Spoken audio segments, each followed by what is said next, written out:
seek and discover incredible India with SAA, offering flights to Mumbai 7 times weekly. Visit www.flysaa.com today.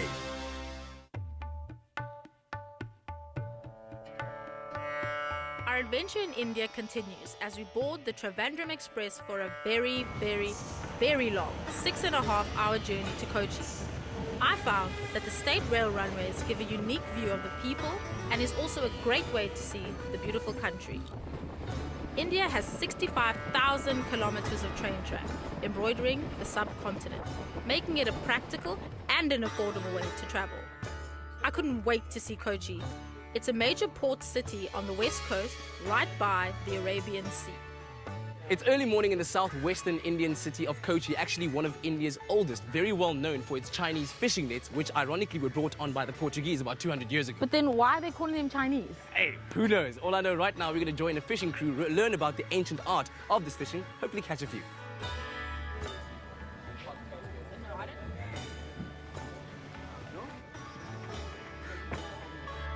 So at last, I get my chance to walk the plank, as so many fishermen have done over the past 200 years.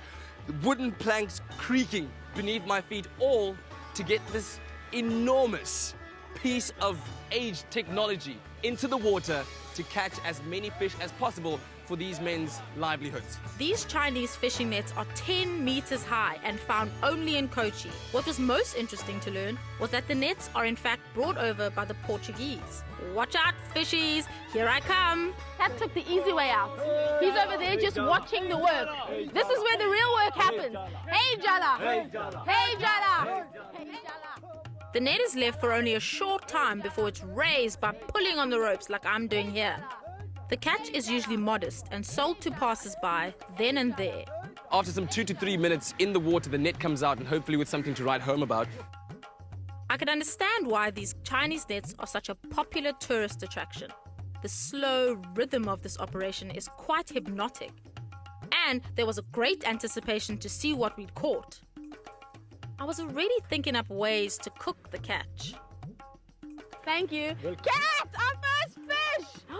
Our first fish. So fresh. I think just pan-fried with a bit of butter. Just as fresh as it is. Ew. So gross. I kissed the fish! You kissed the fish! What a great way to start the day. The city of Kochi is known as the Queen of the Arabian Sea. It also hosted India's first European settlement. The city is rich in culture, and our next stop was the Kerala Kathakali Centre, founded in 1990. It's South India's most popular classical arts destination. We were treated to a performance written by His Highness Maharaja in the 18th century. It tells the story of Narasukra, a powerful demon king. Eventually, the good Lord Krishna kills the evil ruler and saves heaven and earth. We were in awe at the detailed hand gestures and well-defined body movements used to tell the story.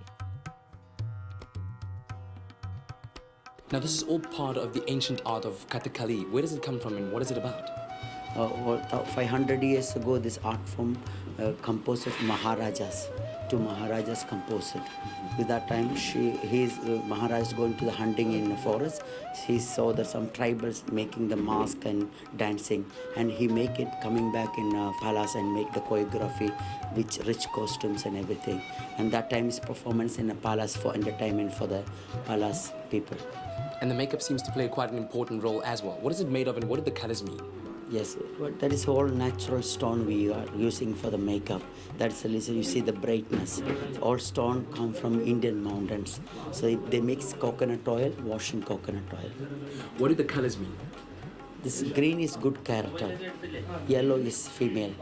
Black is a demon. Red is cruel. And another anti-hero green with red color touching in here. In the olden days, some of the traditional performances would last the entire night. But I, of course, was feeling the hunger pangs, and I could hear the day's earlier catch calling me to the kitchen. Thanks to Kochi's location, the Portuguese came to trade in spice and left behind red chilies. The Syrian Christians brought pork recipes, and the Dutch their puddings, to which Indians added cinnamon. At the Brunton Boatyard Hotel, I got the chance to do what I love best. What better place could we have to cook than this amazing view, less than 100 meters away from where we caught the fish this morning? Here we are about to cook it in its freshest state. I'm joined here by Chef Ajit, who's going to show us how to make a fish moilie. a fish moilie. What do we need to make this dish? Very quickly, we'll be using fenugreek, mustard seeds, curry leaves, ginger, garlic, onions, tomatoes, and of course the fish. And no meal is complete with the coconut oil and the coconut milk in Kerala. Of course, we're in Kerala, the home of coconuts, right? Yeah. So what fish are we using today? Well, what we've used here is a fleshy fish. It's called cobia. It's available in the plenty in the waters here. Okay, so back home we don't have Kobe, so you can actually substitute with any green listed fish. Just go out to your Pick and Pay, pick up the greenest fish you can find and make this dish. Okay, so what do we do first? Very simple. First, we're going to take the coconut oil. Okay. We're going to heat the coconut oil. And we're going to add the mustard seeds and the fenugreek seeds to it so that they release their oils into the curry. Zola, we can add the ginger and the garlic now. Okay, here, I'll pass to you. So in this case, you're using fresh ginger. Absolutely. If you don't have fresh ginger, you can of course use ground ginger, because everybody has some Heinz ground ginger in their cupboards at home. So don't think that just because you don't have fresh ginger, you can't make this dish. No excuses. Okay, so the ginger's in. I'm starting to smell everything. What's next? Well, we're going for the green chilies and the curry leaves. Green chilies? You're not going to use both those chilies, are you? Well, it depends on how spicy you want it. You want more spicy, you use the green chili is going to be the spice in the dish. So you want more spicy, add more green chilies. Just one chili for me, thanks. Perfect. Okay, so we'll have the curry leaves and the onions going in now. So you use sliced onions. Why do you use sliced onions and not chopped onions? Well, we've used onion roundels a little bit thick on that one because we want the texture there. Well, next is we're going to add turmeric powder, great for color, and it's also got antiseptic properties.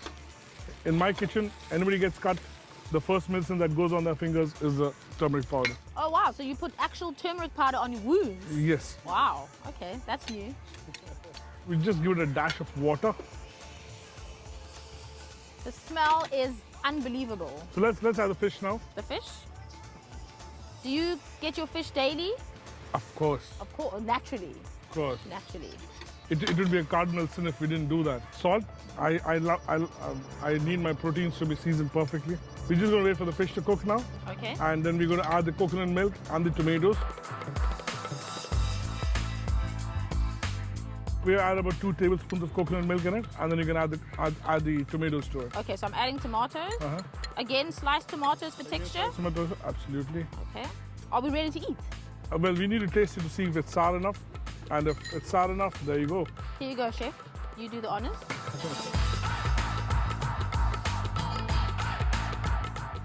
Just a squeeze of lime, I guess. Just a squeeze.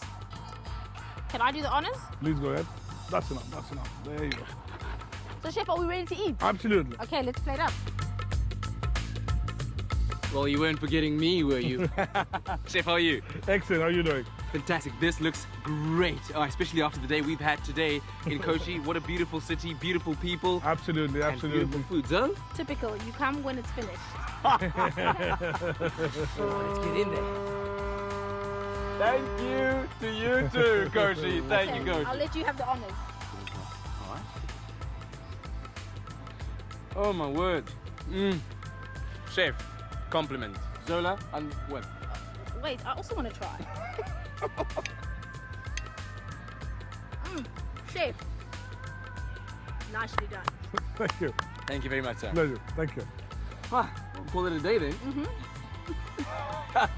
And what a day it was. If you want a taste of authentic magical India in your kitchen, SMS the keyword PACO to 33728 and we'll send you an ingredient list and link to this recipe. That's PACO to 33728. With Paco Curry Made Easy, making curry is as easy as 1, 2, 3. Choose Paco for the perfect curry every time.